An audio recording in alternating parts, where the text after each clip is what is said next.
Hey guys, welcome back to the garage. It's Friday night.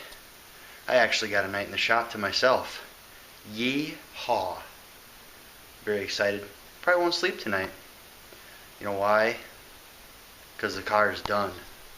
I mean, how much more done does it need to be? Let's see. Ah, she's finished. No, not really. But I did put wheels and tires on it. Yeah. 1995 called. They said they want their wheels back. Got the sweet directionals. Got 14s in the front, 15s in the back. And I gotta tell you, I kind of like the look. Not the wheels in particular. You know, I mean, hey, I had plenty of vehicles with directional wheels on them. I can just barely get my fingertips in between there. I don't know what the offset is on these, but they're two 65 15s. I should have tried a 14 in the back just for comparison, but I didn't. So yeah, what is it about white leather tires that just make a car look badass? Okay, so here's what I got done tonight, guys. Everything is, with the exception of this pile here, which I think is going to be mostly junk. Help me out with these here. There's two of these. What the hell is this? They look brand new. Is this some kind of a engine mount, or a transmission mount, or a body mount? I don't know. But there's two of them. Anyhow, I got everything else boxed up, labeled, and put in the warehouse. And amazingly enough, I only used about 2/3 of the shelving I put up. I'm shocked. But I'm really getting excited to keep working on this thing. Here's the tailgate I got to work with. It's not terrible. It's had some welding done on it. It's kind of warped all the shit, but that's what we got a pin welder for. And a cutoff wheel and a welder. This filler piece that's going to go in here, as of right now, is the only piece of sheet metal other than the floor that's not OEM. Kind of proud of that.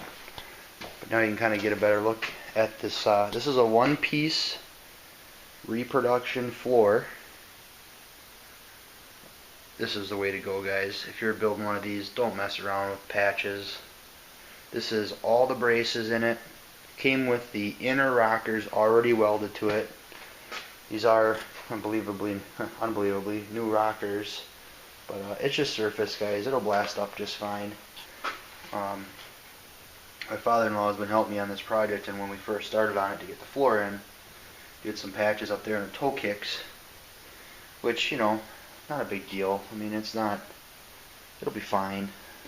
But I mean, guys, dig this dash. I mean, it's just like, not just the like most all-time classic dash you've ever seen.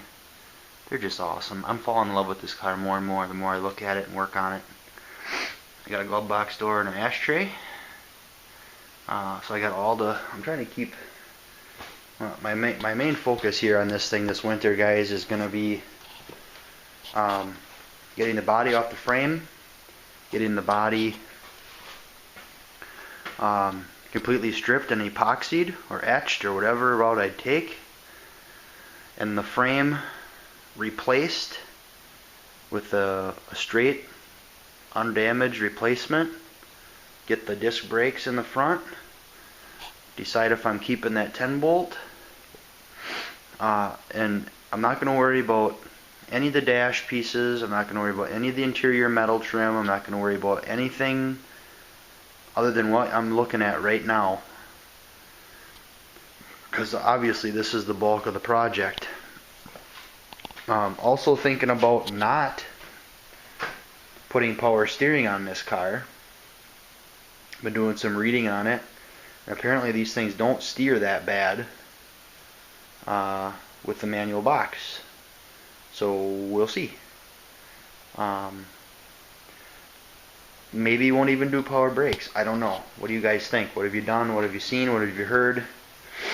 I'm open for anything, especially if it's going to cost me less money. I gotta find this piece of plywood. There's a piece of plywood cut somewhere that fits that trunk well. This is original back here. It just got some dead things in it. That'll clean out. Yeah, dude. I don't know. It's, excuse me, I got sniffles here. Excuse me. Here's a closer look at some of the work I'm gonna have ahead of me. I think, I'm not positive, I think I could buy a patch for this corner.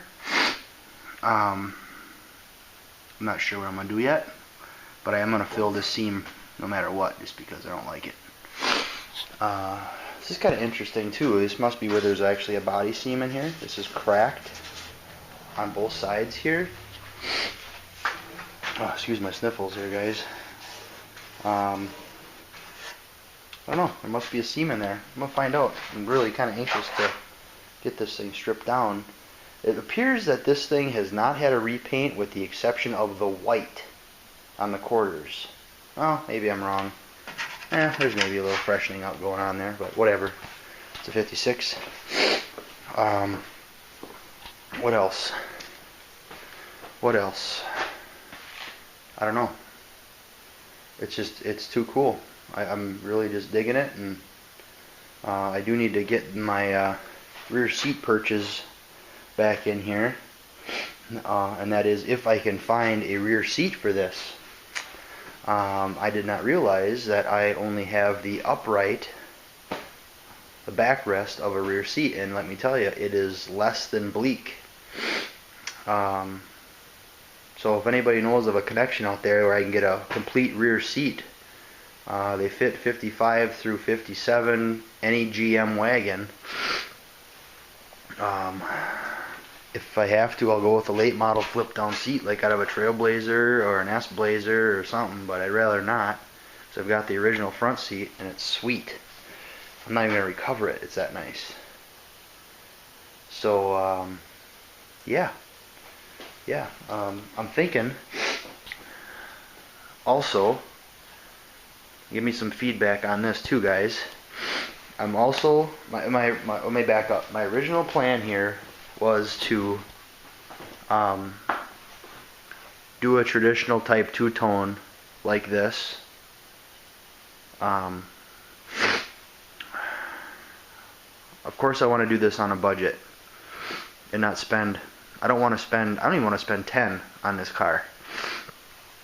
But I think I can do that because I'm not paying for labor, obviously. I'm thinking about deleting the side chrome and doing the whole car from this trim line down orange, and then the whole top white.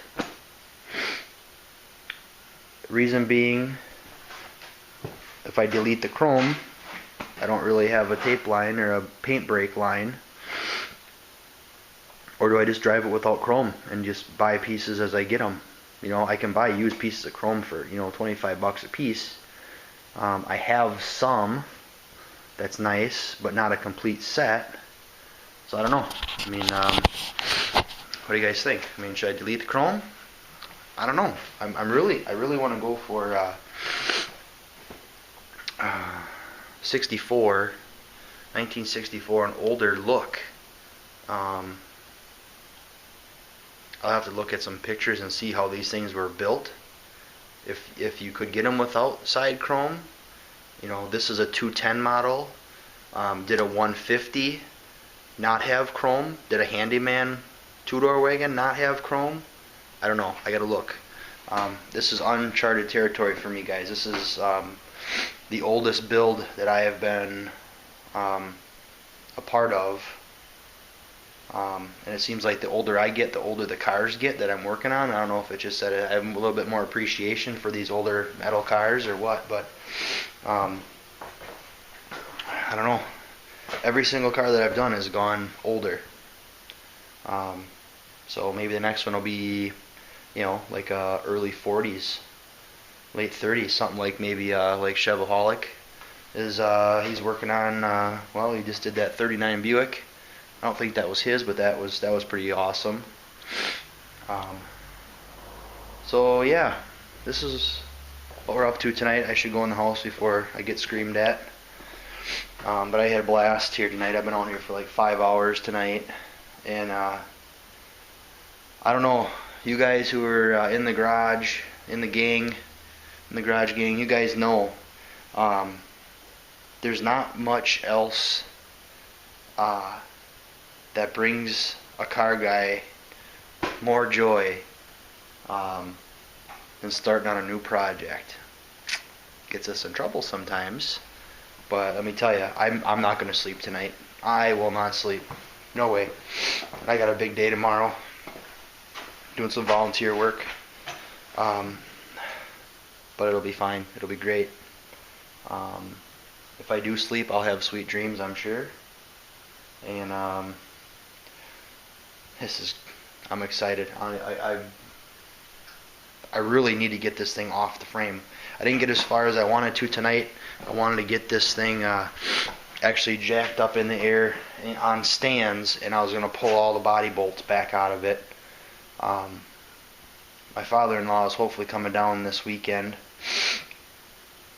and he's going to bring the rotisserie that this car has already been in once, that we put the floor and rockers in. That's what these doohickeys here are. Those are the jigs for the rotisserie, and I got a set that mount to the cowl. Unfortunately, I had to drill a couple holes to make them work. Not sure. I think I used a hole for the brake booster or some shit. I don't know. Or the brake master cylinder. You can see the chain is still on there that we used to lift it with the cherry picker. And now I get the frame rolled out from underneath it and whatnot. Check these out. These are obviously custom done. I don't know if somebody built these to adjust the bump stops on the suspension or what, but they're in pretty nice shape, so I'm actually going to reuse them. I'm just going to maybe just take the bolt out. You guys ever seen anything like that? Like maybe these were set up for like a dirt track car or something back in the day, and I don't know. It's weird. I mean, they got replacement ball joints in it, so what the hell? Might as well run them. Real sorry about the sniffles there. I gotta blow my schnoz here pretty quick. Yeah. This is, and looking at it, I've done a lot of cars, built a lot of cars at my age already, and this is the hardest part right here. This is the part that sucks, is getting a floor in a car. Now, we cross-braced everything, we measured everything. Will we have an issue fitting doors? I don't know. We did test fit stuff, and I thought it was within tolerance. This is kind of different. I've already decided if I have an issue fitting the doors, that's going to disappear. That's going to be gone, and I'll figure something out on the bottoms of the doors. If I gotta, square off the corners of the doors or whatever, but I'm hoping I won't have to worry about that. If nothing else, I can always cut the quarter open and weld it shut. And